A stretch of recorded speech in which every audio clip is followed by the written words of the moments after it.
Joining us now, Congressman Devin Nunes. He's the ranking member of the House Intelligence Committee, author of the important book, Countdown to Socialism. It's available for pre-order, and we recommend it to you highly. Congressman, great to have you with us. Always a pleasure. Your Senate Intelligence Chairman is back in the news. Do you think that Adam Schiff is a leaker? Well, we know that someone on the Democratic side is a leaker, and they've been leaking a really long time. Not to mention, they also like to go through our telephone numbers and release them to the public. So, look, we're very concerned about this. We have relayed those concerns to the intelligence agencies. We think we're fine just to read intelligence products. If they continue to send people down to brief us, that stuff is only going to be leaked and politicized, and that will be the problem.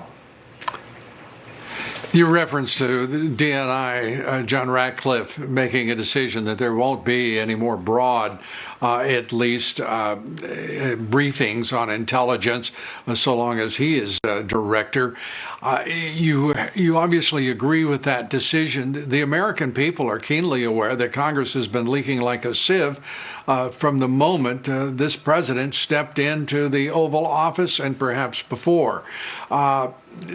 Do you think this is going to be an important part of the solution? Well, look, I think it's just a Band-Aid measure before this election and before the Durham report comes out and before there's more prosecutions. You have to remember, Lou, that we don't even know at this point what did the Democrats know and when did they know it about this entire Russian hoax. We have our suspicions that many of them knew it actually in 2016 when they were going to their Russian friends to get dirt on the Trump campaign, while at the same time they were accusing the Trump campaign of doing it.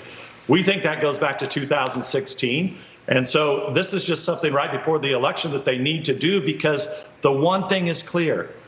Every time they get a briefing, the press seems to know about it. They run out there and they hold a press conference, and then all night long on other stations, they're regurgitating nonsense. And they're saying things like, well, I can't really talk about it, but just let me tell you how bad things really are. It's nonsense. It's politicization of the intelligence agencies in this country, which really gets us to a third world country. Well, that third world country is spiraling into a smaller and more sinister locale right now, because the federal judiciary made it clear, the D.C. appellate court, in siding with Emmett Sullivan, the district court, against the Justice Department and against a man who has been persecuted for 4 years.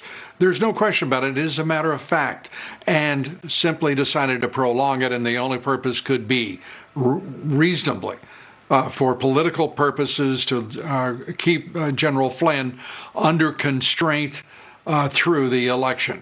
Your thoughts? Well, just a couple easy thoughts. Number one, what in the hell were they doing investigating General Flynn in the first place? There was no real predication for it.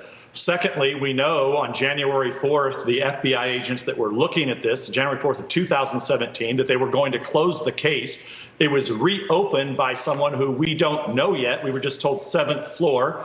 We know Obama was involved and Biden was involved. So what I would say to this is there's no question that this is a court run amok, like many of the courts across this country, unfortunately. And you look, I think what's happening here, Lou, to be frank, is you see what's happening with Antifa and BLM and these riots and protests. Right. This is what they've created, this monster. And what's happened is that because the media has been so dishonest and has become a propaganda machine, pretty soon people begin to believe these lies. The next thing you know, statues of George Washington are being torn down. And in Washington, D.C., they want to tear down the Washington Monument. I think these judges across the country are watching this, and they're scared too, and they're scared to make the right decisions, because General Flynn should be let go. Justice delayed is justice denied. And courts doing so are politically corrupt courts. Congressman Devin Nunes, always great to have you with us. Thanks so much.